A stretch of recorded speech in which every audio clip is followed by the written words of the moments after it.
Good afternoon. I'm Valeria from Street Macadam. As always, I will wait some minutes so people can join. So be a bit patient, the ones that will see this live afterwards. Oh, our interviewer already joined. So I'm Valeria Cunha from Street Macadam, and today we have Taylor Coble from USA. He doesn't consider himself a photographer, but rather a practicing artist. He's a painter by training, and he went to school abroad, to an art school in Glasgow. His images sculpt light like poetry, capturing timeless moments, weaving emotional visual stories that echo a deep intimacy with urban life. I'm going to show you one of his favorite photos that is beautiful with this lady, almost monochromatic but not quite, with this mysterious context and atmosphere that make us look again and again to try to untangle all the messages there. So let's welcome Taylor. I'm going to summon him so he can talk about his journey as a photographer. Let me see, where is he? Taylor, Coble Taylor. You could accept, to be wonderful.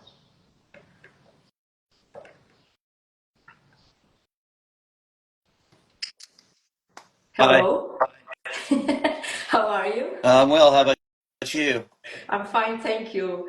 Where are you settled or based? In So right USA? now I'm in a little town in the Blue Ridge Mountains of Virginia. It's called Stanton. It's just west of Charlottesville, and Okay. it's in the Shenandoah Valley, and it's lush and green right now. Oh, like Azores, where I'm from. I'm in Lisbon and it's quite warm today. Like a very summery day. So I made a brief introduction of yourself, but I would love to hear your story, how you started photography, because it's a beautiful one. I've read your bio, but I wanted you to be the one to tell the story. And also, I would like you to explain us how you developed this beautiful style that you have, that is photography, but sometimes it seems like a painting. Are you hearing me well, Yeah, or? I can hear you Yeah. quite clearly. Yeah, thank you. So I hand the floor to you.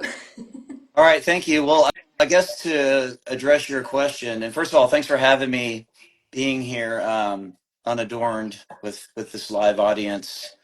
From Paris. It's quite an honor, so I appreciate that. But to answer your question about photography, it's really just a question of circumstance. It just kind of fell into my lap because of where I was in my life at the time. I had recently had a daughter with my wife Jackie, and I found myself Congratulations. being, yeah, it was great. I found myself just being at home with time on my hands between feeding and changing diapers. I started messing around with a camera, and it got, I don't know, kind of inspirational for me. It started off just kind of as a hobby, just playing around, and then it kind of grew into a passion, and then kind of an obsession. And I love to do it. And so I came to it not having any background in photography. I love to stress that because I'm not really a photographer in the traditional sense. I'm just an artist who happened to pick up a camera to use that as my medium of expression. But my first love was painting, and that's what I studied when I was at the Glasgow School of Art. So I come to photography through a painter's eye, and I think that channels into my work behind the lens. But you have this story with your father that took you to an exhibition? Yeah, that's right. So when I was 10, I grew up in Nashville, Tennessee, and there was an exhibition by this multimedia artist named Red Grooms, who lives in New York and Chinatown, still lives there. And I was at such an impressionable age, and I was walking through. He would do giant life-size installations, and there was one of this New York subway where you're walking through a New York subway and there's passengers on the train with different expressions, different walks of life, very eclectic mix of people, and they're all life size and they're all made of paper mache and just found objects, various things. And you're walking through this, and for a little boy at 10 years old who was into art, it just kind of blew my mind and left an impression on me. And I sort of have PTSD from that moment in a good way. Like it really sparked an I will tell interest. you you were traumatized. Yeah, traumatized in a good way though, and it stuck with me and helped light a fire for me to explore my own avenues of art. So that's really the genesis of it. I think that was like that eureka moment where you're like, "Wow!" It like hits you in the face with a 2x4, and you want to pursue this, and you know what one of your passions of life is. Yeah. So you decided at that time that you wanted to be related with art, and you start painting, right? Yeah, yeah. Started with painting. So, I studied painting, just oil painting, acrylic painting, and I enjoyed that. But I was never, in my opinion, a great painter. I was a good painter. I was a competent painter, but I wasn't extraordinary because I couldn't emulate with a brush what I saw in my mind. I tried to channel a feeling that I had onto the canvas, and I didn't have the rendering. I didn't have the talent to apply what I was feeling and seeing in my mind, in my aura, onto the canvas. And so, in that way, I think like there was a little bit of a disconnect, a little bit of a failure there. So later on, when I picked up photography, I was able to assimilate all these other ideas and all these other feelings into something where I was able to fully express what I was trying to convey, what I was trying to get across to the audience. And it's still a pursuit, but I'm getting closer, I feel You like. think photography enables you to do that in a more expressive way? I think so because you're taking elements also that are not just in your mind and your own being, but you're using Yeah. outside elements, which I think is far more interesting than just something I could bring to the table. I need ideas. I need subject matter from other people. I need to be at a stage. For instance, I'm watching a play, right? And I'm just a spectator there with a camera trying to document what's happening. And then I'll take it from a certain angle and give my perspective on it. But the root of the material is not from me, it's from something else, it's from an outside source. Hmm. And I gain inspiration from that. I gain inspiration from other elements and other people's ideas, and then I build on top of that. I think that's where one of my strengths really lies, doing that. But do you think your background in art helped you a lot? Because your composition is beautiful, and as I said in the introduction, I think your photos are very emotional charged and almost like a painting. And you have a special eye in the way you capture the urban spaces. I'm going to show another one that you love. Also, the way you uh, edit the photos are really nice. Can you Yeah, talk a bit about this image, for example? What does yeah. it represent to you? I'm glad you used the word edit because I think I'm a really good editor, much more so than a photographer. I'm really good at the cutting room floor, so to speak. The final process, just taking raw materials and then assembling them and creating a story, creating an image that I feel is engrossing, and hopefully for the viewer that they feel it's engrossing. So I'll take something and try to put it all together later on. In the moment, I don't really know what I'm doing yet. I just gather as much as I can. I'm like a scavenger. And then later on, I try to put the puzzle pieces together to make something. But I can't premeditate what's going to happen. And I work from intuition. That's my strength too, is intuition. I'm not intellectual about it. Um, But you have a it's lot of technique. We can see from your photos in terms of composition and how you capture lights. But also, you know the technique to do it. yeah, I know the technique, but But I you're very don't. creative as well. Yeah, I don't try to overthink it though. I don't bring a lot of logic or reason into it. It's more intuition. So it's less cerebral and more imaginative and just going with my gut through an artistic lens, not an intellectual lens, so to speak. Do you think technique is not very important to be a good photographer, or it's the basis for you to develop your creativity and capture amazing photos that otherwise you wouldn't know I how think to get? honestly, yeah, I think it depends on the artist. Um, for me, I don't think technique is that important, particularly when using like gear. People get into discussions about what camera are you using, what lens are you using. Um, I don't really go for that. I mean, a lot of my photos are just with my iPhone, whatever I happen to have with me at the time. I just use that as a tool, as a means to an end. It's the end Okay. that matters, not the means. So for me, I just use my own technique. It's pretty DIY. I wouldn't say it's conventional. It's much more esoteric. You know, it's very different than probably what the practical, so-called normal photographer would do. Half the time, I don't really know what I'm doing with my camera, and I think in the beginning that was to my advantage because of mistakes and because of being a novice. You know, being a neophyte to this gave me an advantage, kind of like beginner's luck a little bit. I don't really know what I'm doing exactly, but because of that, not despite that, but because of that, I gain an advantage because I'm coming at it from like a childlike curiosity, a childlike creativity. It's more whimsical and fun and imaginative, kind of like when I was 10 when I went to see that art exhibition in Nashville of that artist.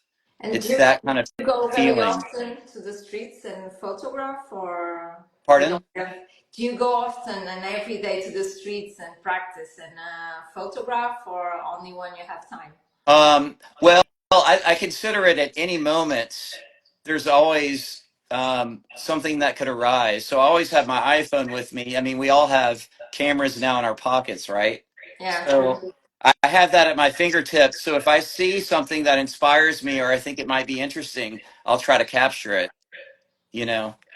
So there's this bird around here where I live called a grackle, and they're kind of aggressive birds, and they tend to like watch all the other birds and things around. They're kind of like scavengers, and they kind of like eavesdrop on things. I kind of feel like I'm that in a way. I have to be that way in order to capture something in the moment, even though it's not really in my nature. I'm kind of more, I would say, introspective and an introvert, and I'm kind of shy, so I don't like to necessarily be around a crowd of people or have myself be noticed.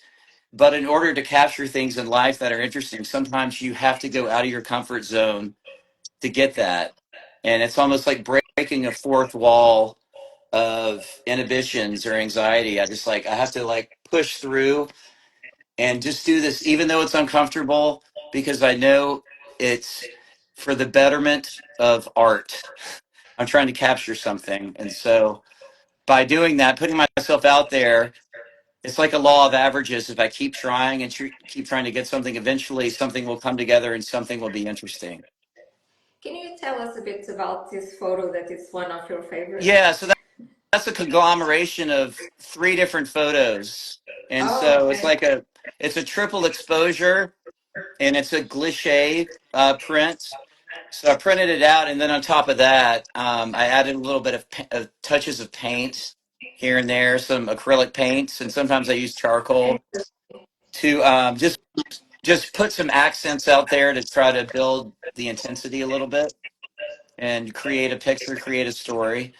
And again, it was just like building, it's like sculpting kind of with two dimensions and trying to get something interesting.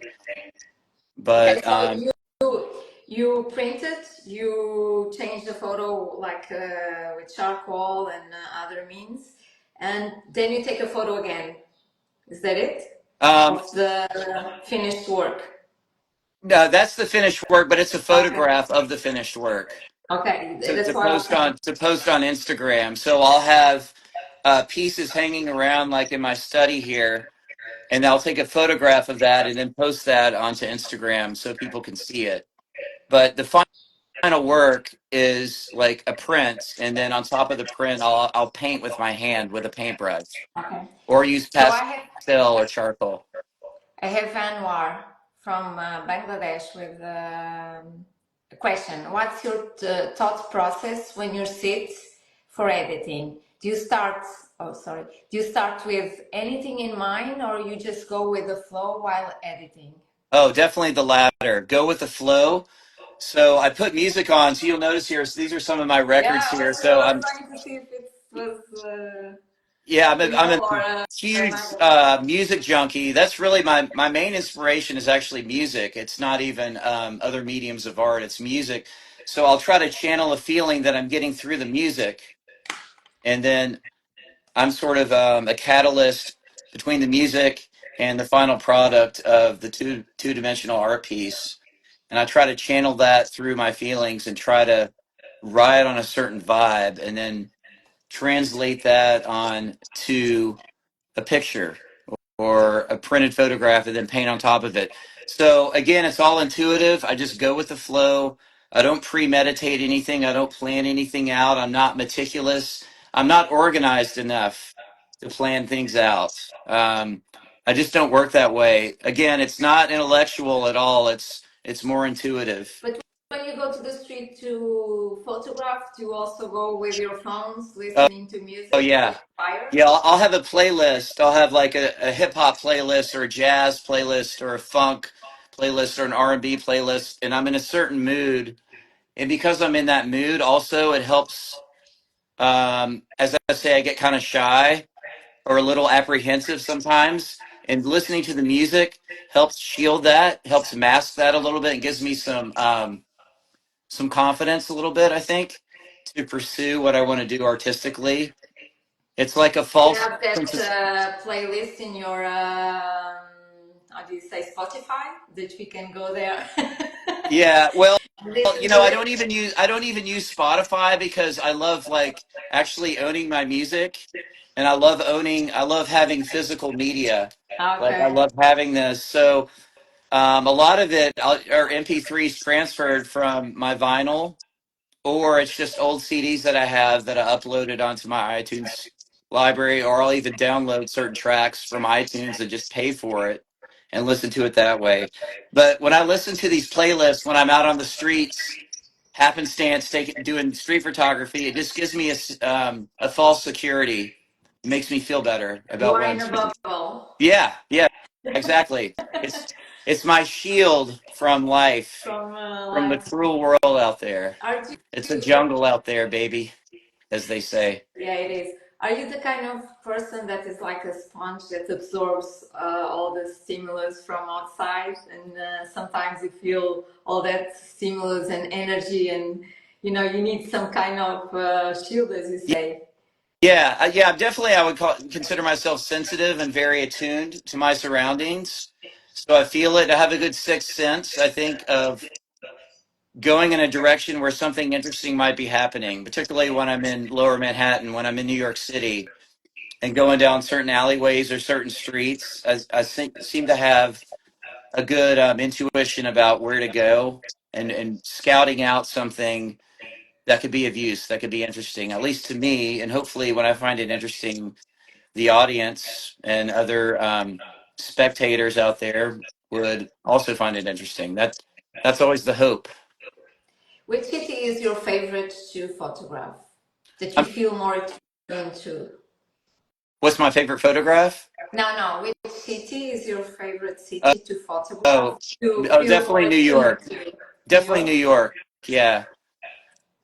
New York more than all others. I haven't been to Europe in a while. I'm sure Paris would be wonderful.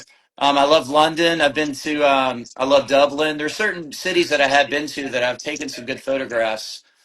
But in the United States, it's certainly New York. I also like New Orleans, San Francisco, Chicago, Detroit, St. Louis. There's other places, but at the top of the list has to be the New Big York. Apple. It's a Yeah, great place, yes. yeah, Can you tell us about this photo yeah. And and the that was storytelling taken behind in it? yeah, that was in Greenwich Village, New York, in Lower Manhattan, and that was on McDougal Street, I believe. There's a cafe there. And I used to go there a lot to have a cappuccino and sit in the corner and read or listen to music. And I went in there and I saw this elegant elderly lady there sitting there, and she was taking her tea. And I just went in there and snapped her photograph. I snapped a bunch, and then later on, I was like looking through there. I was like, "Wow, I have something here. This is interesting. This captures something. It tells a story." And it was a perfect backdrop because it kind of has that old world New York slash Euro feel to it, which I'm drawn to. And so I thought it worked well. It was like asking to be taken. It was just waiting for me to take it. Because your photographs, they don't seem like from this world and from this century. Some of them could be anytime, anywhere in time, and they feel a bit like a dream as well. I love Yeah. this one. Oh, thank you. Yeah, I kind of go for that. So if I see characters, people that are sort of in vintage dress or retro dress, I always go for them. I'm always trying to find something that harkens back maybe to another time or another place. It's just subconsciously that's what I'm into, and the photographers and a lot of the musicians and certainly the painters that I've admired and studied through the years are from earlier times. And Which so ones I see are that. they? So there's a photographer called Vivian Meyer that I like a lot. There's Helen Levitt or Helen Levitt. I'm Yes, not I sure. love her as well. Yeah, I have all the books from them. yeah. And then there's other people like Walker Evans, Jacob Rees, like these photojournalists of early middle 20th century that shot in black and white, just on the streets, just capturing what's happening. It really inspires me. So I like photojournalists too because I like their blurbs, I like their words, what they have to say about it. And oftentimes when I post a photograph, I'll often have like a sentence or two that I want to talk about that coincides with the photograph because I think it can add something to it. I mean, they say like a picture is worth 1,000 words. It's true, but if you can add a few more words in text, I think it's like a cherry on top of the sundae. I have a particular opinion. I don't like this kind of rules. The photo talks from for itself. You don't put text.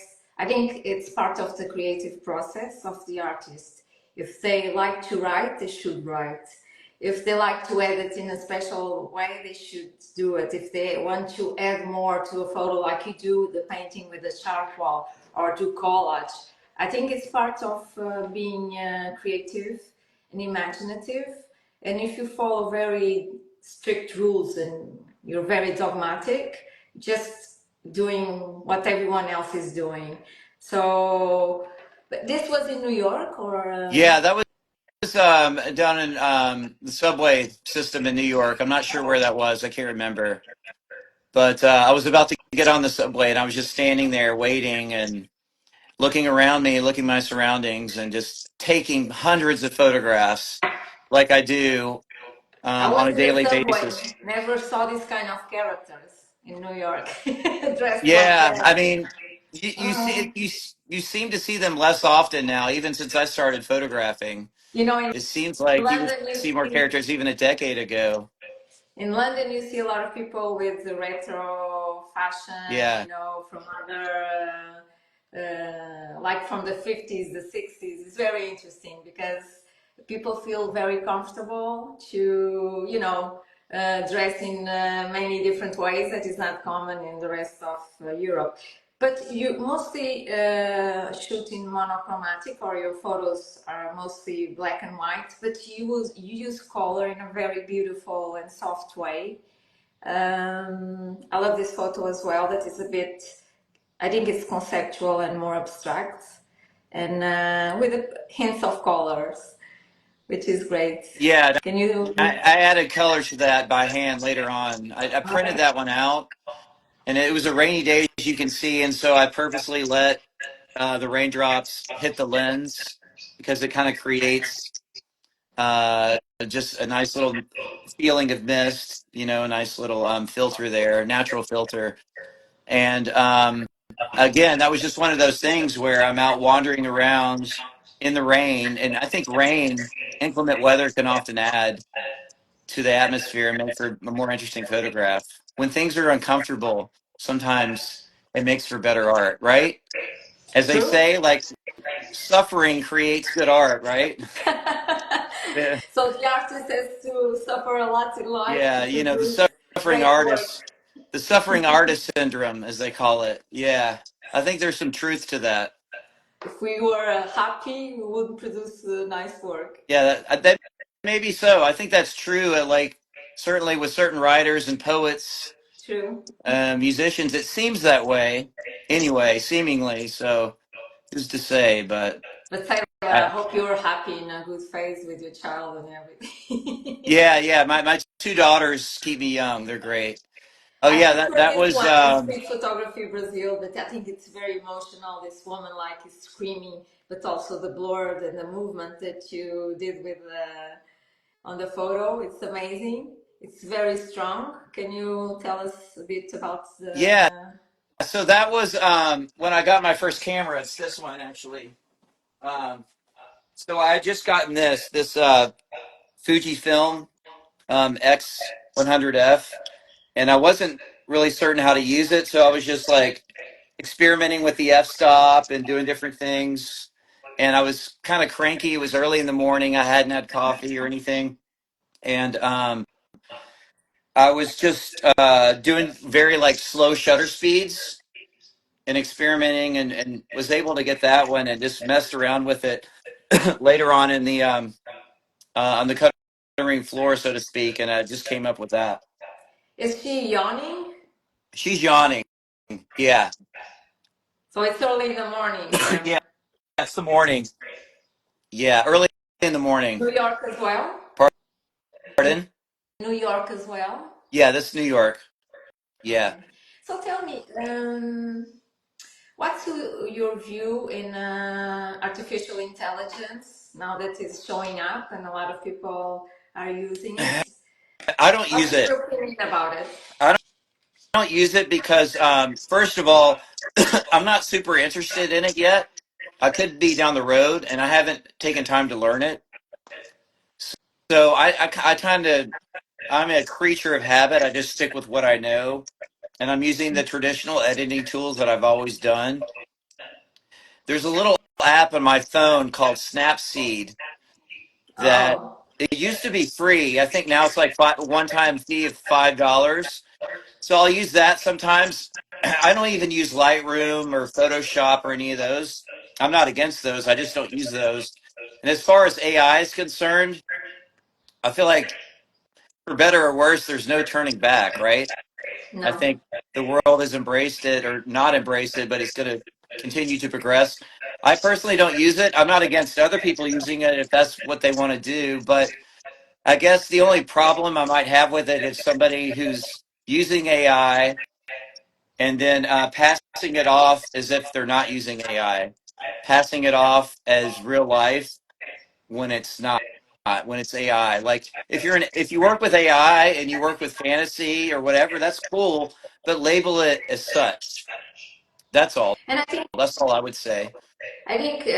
using AI to copy photos or to make look like a photo is a misuse of the tool and a lack of creativity because I think AI is to create other worlds, different things, right? Not Yeah. copy photography. So it enables you to do a lot. So why stick to something that, I mean, for me, it doesn't make sense, but I'm It, not against it, and as you say, it's going to progress, it's going to happen. But you already see very good artists creating like these comic mini clips with very surreal characters. It's really interesting and nice.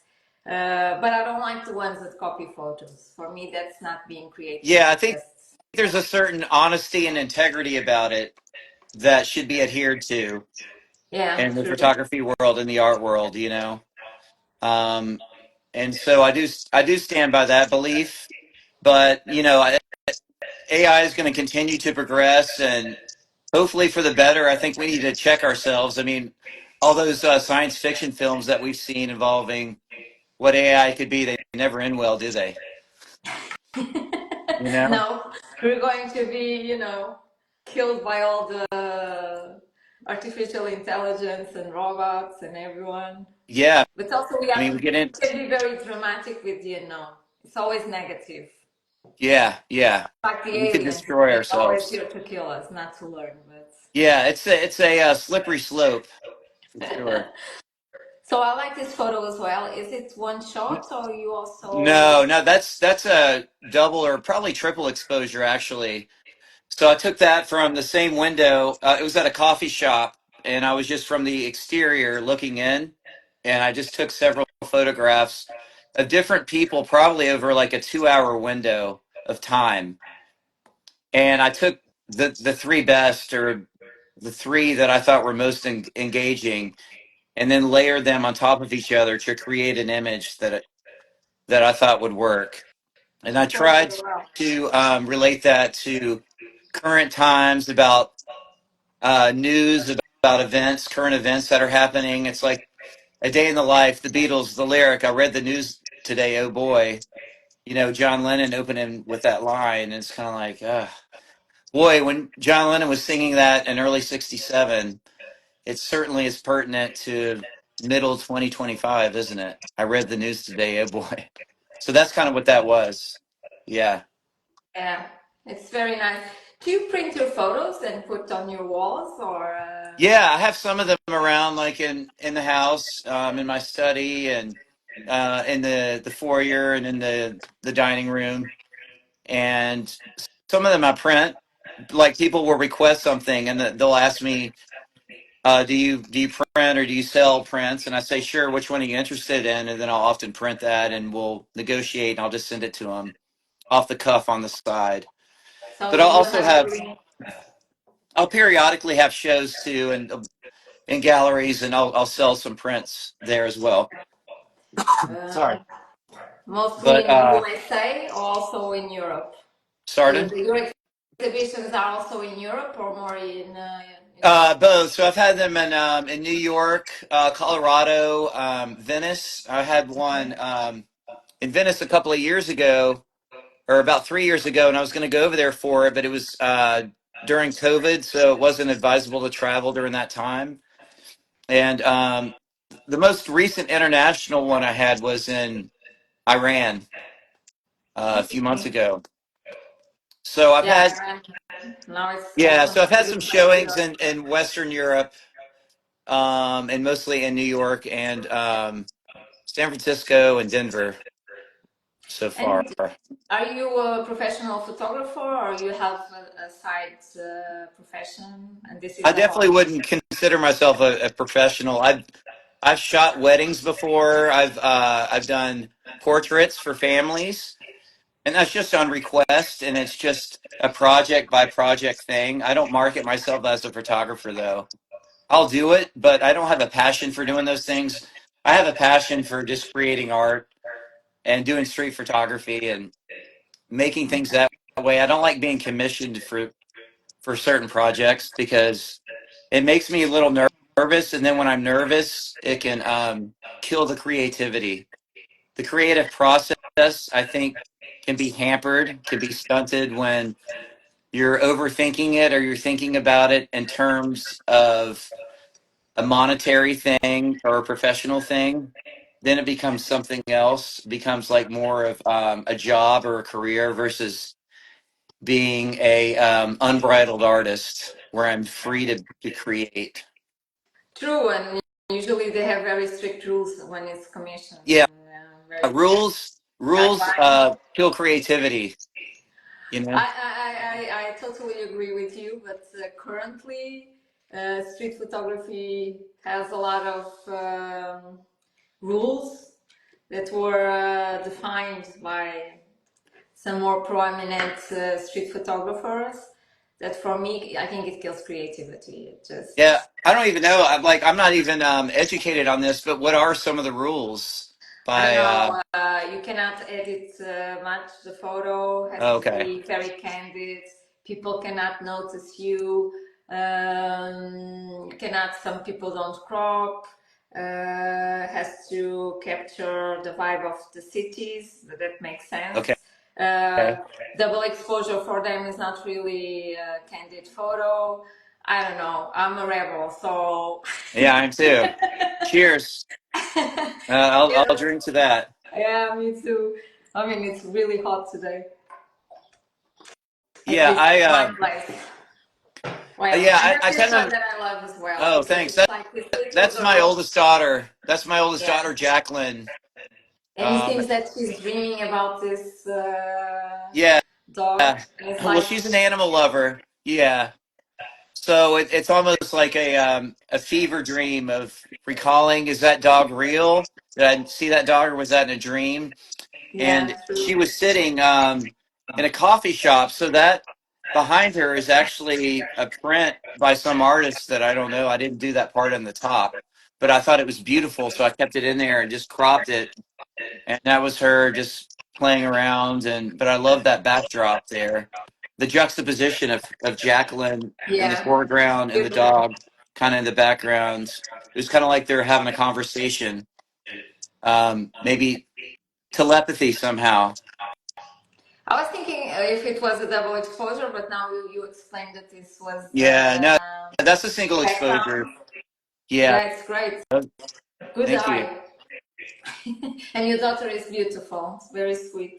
You're kind. Thank you. So, what would you advise young photographers or people that are initiating photography um, that could make them stand out and navigate these troubled waters? Because everyone has a phone, like you say, so there's a lot of photos in Instagram. Instagram also helped people to express more themselves, and it's a great platform to do that. What currently you would advise, and what bothers you today in photography, especially in street photography? Uh, well, to answer your second question, I guess what bothers me is like some people thinking that they have to implement rules onto other people. I feel like there should be no rules. I think editing is a great thing. We certainly, we do editing in other mediums of art, so why not photography? We do editing in writing, we do editing in film, we do editing in music, just to give you three examples, so why not photography? I think it's up to the individual and the artist whether or not they should edit or however they want to do it. I don't think there should be rules.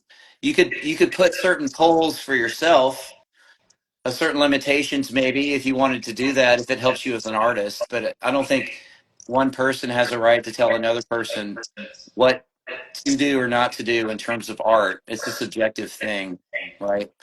And to answer your first question about what would I suggest to a young budding photographer is to not have any inhibitions or not worry about what anybody else says you should do about that particular medium or about what photography is. You just go out and do what you want to do and enjoy it and chase whatever you're feeling, chase that vibe, because then you're going to be yourself, and when you're more yourself, you're more apt to tap into your own creativity.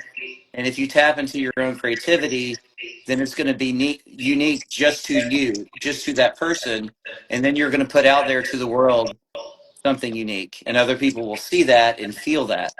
And you're not trying to emulate somebody else. And again, don't worry about what other people think. Don't worry about that everybody else has a camera too. If you want to, pretend you're the only person in the world who has a camera, and it's up to you to just get it out there. Whatever helps you. But just to keep going and to keep practicing, and you know, don't, don't be don't stumble on other people's roadblocks that they put up. Just keep pursuing and just But follow follow your muse. Follow your muse. don't you think that Instagram can also influence in a negative way because people perceive the quality and if it's a good photo or not by the number of likes and followers, and sometimes people are stuck in the same kind of images because it's what most people like, and they will get more interaction. What's your view on that? Well, I think if somebody is too caught up on how many likes or how many followers you get, then you're doing it for the wrong reason. It should be about the art, not about the followers or how much recognition or acknowledgement you get, because that I think is pretty trivial. That's a frivolous way to perceive of what's important. It's about the art. And if you keep doing art that you think is good and you believe in and you keep posting it, like I've done for years, like I have a sizable following now, but I've built it up organically for the better part of 9 years now. And now I have like 37, 38,000 followers. But I started doing this in 2016, posting every day of what I thought was good artwork, and I enjoyed it the same now as I did on day one when I didn't have any followers. I just kept doing it because I loved it and I wanted to put it out there. And if I guess I waged that eventually somebody might care, but if somebody doesn't care, that's okay because I care. I care about the art, and I'm going to keep putting it out there. And that's the reason why I'm doing it, not to get more likes or more followers. The people And in terms of appreciate seeing, a lot that they are good because they have a lot of likes. If they don't have a lot of likes, it's because the photo is crap or it's not nice or it's not a good piece of work or art.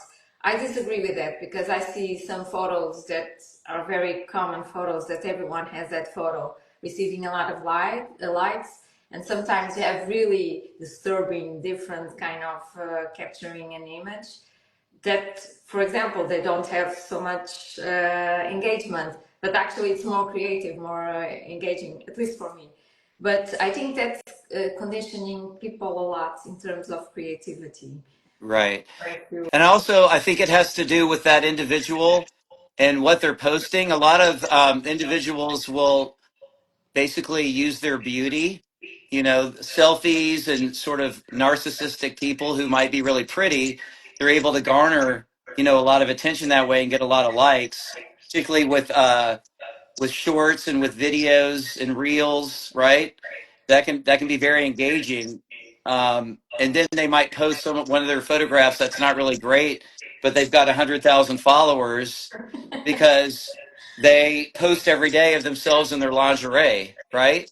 And a lot of people might look at that and like be like, "Wow, I'm going to follow that. She's gorgeous." So it's more Mostly about, men, right? pardon? Mostly men Yeah, I follow would say that and so, like right? And that. so then what they'll use that platform as an advantage to get a lot of likes, and then they might use it. What they're really trying to get is for you to look at something else, right? But they're using their assets, their body, so to speak, to draw people in. And then conversely, I think there's a lot of great art out there, great photographs and artists who don't get a lot of likes, but they're just posting really good art, and that takes a lot longer to catch Yeah, fire, sure. right? And also, the algorithms are a lot different now on Instagram than they used to be. The algorithms can be weird, and it's not necessarily the fault of the poster or the artist, but maybe their photographs are just getting lost in the shuffle because of different hashtags or the non-use of hashtags, or because of a celebrity post. Like a celebrity, if they post a photograph that's not interesting, it's going to get thousands of Well, likes, right? I like Because this they're a photo a lot celebrity. as well. Pardon? I like this photo a lot as well. Oh, that was one I did recently, actually. So that was just kind of waiting in the wings because I didn't know what to do with it. And finally, I put on top of that, so that's a double exposure of the Okay. the smashed window, and it had a gaping hole in it where like it looked like somebody threw a baseball, and so I used that as a frame around that woman's face. So now you can see her face protruding through the glass, almost if it's like 3D or 4D coming at you. And I just thought it really worked because it really accentuates her beauty and her bone structure of her Yeah, true. face. And so it finally worked. I was waiting for that photograph and I didn't quite have what I needed yet. And then the marriage of those two things made it work. Yeah, it's amazing. I really like that one. Let me see. I have still a few here. I like this one as well on the legs. Oh yeah. Um, so you may have noticed that I love windows or doors because Yeah, true. I find that it frames a subject matter and makes it far more interesting if you can do that. I just like that look. I've always been drawn to that, and I cropped it, so it was really when I initially took that photograph, it was of the full figure of the ladies. But I found if I cropped it in that way and focused on the toilet paper or the tissue or whatever it is on the ground, I found that kind of engrossing, kind of like beautiful legs in high heels, but also with like cruddy toilet paper or tissue or whatever it is. The juxtaposition of like beauty with some like grit of the city kind of spoke volumes about a sort of real life experience when you're in the city because you see beautiful things and ugly things when you're in the city. And New It's York true. is like a microcosm of the world, right? So And you like beautiful things. Your yeah, photos I do. always portray the beauty. Oh yeah, so that was in Grand Central Station, and the people there, and then on top of that, I it was almost like a lithograph where I was just with my paintbrush. I had black paint on there, and then was like scraping it, almost using like a palette knife or something, and then laid that on top of it, and tried to get that texturized feeling. Sorry. I like all the different techniques that you use to elevate the images because it differentiates you from others. It's using different techniques, the painter technique, but also the photographer, and Yeah, it creates I really think compelling stories and images. I think that just speaks to my background of where I came from, the cloth that I'm cut from. It's what I know, you know. It wasn't premeditated that way. It just came about that way organically. So you take the photo, you print it, and then everything comes to your mind. Yeah, yeah, pretty much. And again, it has to do a lot with music, listening to music and feeling What that music vibe, and were you listening when you did this? You probably remember? jazz. I listened to a lot of Thelonious Monk and Sun Ra are two of my favorite jazz musicians. Miles Davis and John Coltrane, Archie Shepp. I mean, a host of others, but probably one of those artists or somebody else. And I kind of get into this frame of mind, and I get a lot of mileage out of that. This one I like it, especially because it's split between two images, which is interesting. And that's another example of beauty and grit Yeah, true. in a city, and I'm trying to tell a visual story, one that we could probably all relate to or have seen walking on the street, and that was in I think that was in Greenwich Village on Bleecker Street, and I just love that. That's a personal favorite. That's like an image or a feeling or a story I'm always at least subconsciously trying to capture, trying to tell, and Which that's story one do I you think want to tell here? I want to tell of beauty and vulnerability, and there's also danger. So there's beauty, and there's a feeling of shall we say, going back to childhood where you feel protected and you feel everything's okay and the world's a beautiful place, but there's also an underbelly, right?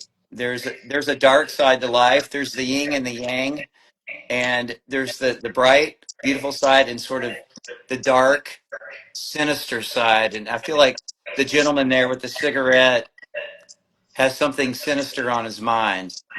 You know, there's a danger, there's an evil there that could be lurking, and you have to watch your own neck, you know. Yeah, true.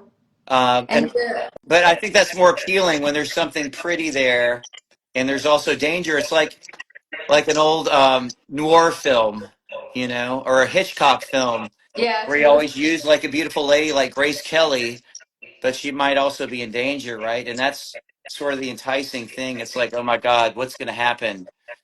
It's more of like To it keeps you on the opposite edge of your forces. seat. Yeah, it's like a Yeah, nail to biter. opposite Like, forces. what's going to happen with this, right? That type thing. Yeah, true. Also, I like because I think this photo is very touching in a way, and for me, it has a lot of emotional charge. Yeah, that's I love senior citizens. The elderly always spoke to me. In fact, at one point in my life, out of college, I thought I was going to get into geriatrics because I used to volunteer at a nursing home, and I would go into these rooms and listen to these old people, sometimes on their deathbed or near it, and they would tell me stories about their life and just sharing in their wisdom and hearing what they had to say, just so full of experience, um, and wisdom and ideas, and that kind of rubbed off on me. Part of it too, I think, was my own grandmother, who I was really close to, and I think I'm trying to capture that. And that old lady there trying to befriend the kitty cat, I don't know, just had a gentle, emotional moment for me, and it was It just is. one of those I I think took it's and very touching. I really like it. Is this your daughter? yeah, those are both my daughters. Yeah, so that's Charlotte in the foreground there, and that's Jackie in the passenger seat, and that was while we were living in St. Louis. So that was probably 7, 8 years ago when I took that one. Yeah, and that wasn't my VW Squareback, by the way. That was just there. But I love old VW. So I love vintage things, as you know, and a vintage car is something I love as Yeah, I can well. see that you have vintage Yeah, cars. Quite nice. thank you. Oh yeah, so that's a double exposure, actually. That is.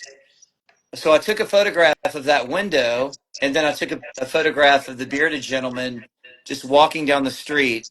And while I thought the latter photograph of the gentleman was interesting, it wasn't interesting enough, and I thought it'd be much more interesting if I uh, put it behind that glass window because I was waiting for something to frame it, and that was it. It worked for me. And as I say before, I love windows. And you also like Windows a are like lot of windows into double the soul. exposure, triple, and has some elements to the photo. Yeah, I I try think to create my own, create a scene. And again, going back to what you mentioned earlier, like that's why I don't necessarily label myself a photographer or a street photographer per se, because I don't think I'm a conventional street photographer because I probably break rules. Because for me, it's about the image and the finished product, and the means is less important. It's getting to what you want to get is and what I think matters. experts in art and I think so. art Again, I see myself lovers. as an artist. I apologize. This past week, I lost my voice, and it's just now coming back. It's not COVID, COVID, is it? Yeah, yeah. So my allergies have been really Ah, bad okay. these 2 weeks, and I had like a sinus infection, and I lost my voice, and I'm like, Um, I was thinking like, oh my God, can I do this interview on Saturday? I might not have a voice. Fortunately, it came back a couple days ago. It's still coming back, but that's what's happening here. So I have your last image because also time is running. okay, We are running out. yeah, that was in Brooklyn. I can't remember where in Brooklyn, but uh, right moment, right time. Just love that gentleman on the phone and got a photo of him, and just one of those things where it worked. That was one of those. I just snapped the photo. I didn't do a lot there at all.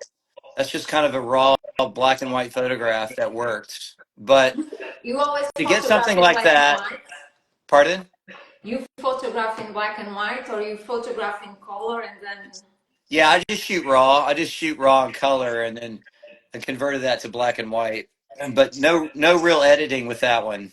It just other than converting it from color to black and white. But I lost my train of thought. But anyway, it was just one of those things where I was kind of waiting, and I probably took like 200 photographs that day in that area in order to get one that I thought was interesting, and that was the one. So So you're very, again, it's very like critical. yeah, so it's a game of numbers too, Yes. right? law of averages. Like if you take 1,000 photographs, maybe 5 of them will be interesting. You know, at least in my case, because I'm not a great photographer, I have to take a lot of photographs in order to get something that I think is good, and then create I something suspect interesting out of it. everyone has to take a lot of photographs to have really, really a good one. You think? I don't quite believe that. I think so. From what my experience and what I hear and what I see, Yeah, you can be very lucky and take one photo and it's a great photo, but you need to take always, yeah, you know, yeah, go to the yeah. streets and the moments they don't happen every day, every second. No, I would say most of the time they don't happen. You True. know, a lot of people will see my photograph and be like, "Oh, that's an amazing photograph," and I'm like, "Thank you." It took like 1,000 photographs to get there. You know what I mean? So You're that's going to very be interesting. like Vivian Meyer. We're going to see all your, Yeah. millions Now, of photographs. You only showed one, and then people will say, "Oh, but he has so many good photos that he never yeah, posted." Or yeah. And to me, Vivian Meyer is a true street photographer. That is street photography yeah, to the that's core. true. And Yeah, unique as well. and I think her story, the story of her life, is almost as interesting as her photographs. Uh, yeah, but I think it's now it's very polished. But I saw a documentary. Actually, they Yeah, suspected that she was a bit autistic. yeah, I think so. But Yeah, I'm not going to dwell into that. But she was a peculiar person, it seems. very. But also how her photography was discovered Yeah, true. posthumously much later after she had passed on, and like how she wasn't appreciated or discovered, and how she was kind of a hoarder and a recluse during her Yeah, lifetime and that's true. wouldn't share her photographs is so. Now it's just kind of captivating in a way, because you long to be like, wow, wish she could have experienced some of that Yeah, recognition or some of that fame, but maybe she didn't want that. Who knows? Maybe she probably not. sensed how good she was and she didn't want to go there. Who knows?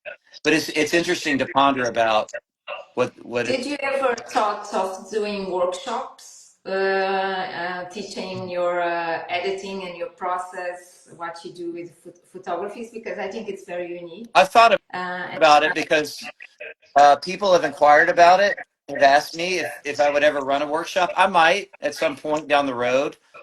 I'm not opposed to doing that, but right now I'm just more interested in creating art than trying to teach somebody how to create art or teaching them what works for me wouldn't necessarily work for somebody else. I'm not like trying to conceal any secrets or anything. It's just right now I'm more passionate about about chasing my muses and chasing the next photograph, the next yeah, art piece. You know. I understand that. Taylor, we are running out of time because I think this is only 1 hour. I want to thank you for accepting our invite. I don't know if you want to leave a last message because I'm going to, we published the clip. We ask you to collaborate, and oftentimes, and it's very common, people see during the next days this video. So, do you want to leave a last message Well, for your viewers? yeah. First of all, I just want to thank you and the photo gallery for having me on. It's an honor, and it was an honor just talking about my processes in terms of artistic pursuits and how I work and how I kind of think. And I also just want to say it again. There shouldn't be any rules with art. It's all subjective. Just follow your muse and follow your gut and your passions, and whatever's meant to happen will happen. It'll fall into place eventually the way it should. And on a side note, I'm also actually working on a book that I hope to have out in the next year or so. So before I do a workshop, I'll probably have a book out, and in the book, I'm going to be talking a lot about my process, and I'll have photographs, and I'll put down even where I was or what camera I was using because I know that's important to certain people, and I'll put the date and describe the surrounding and the circumstance on it, and then also just talk about my process and how I work in the book. So that might be helpful to some people who are hoping for a workshop. Oh, That'll be that would be something to great. look forward to down the road. Let us So, know when you publish the book. I'll keep you posted. Yeah, for sure. Thank Well, you. it's been a Have pleasure. a Thanks so nice weekend. much. All right, take Likewise. care. All right, Take bye care. bye. Bye bye. Bye bye.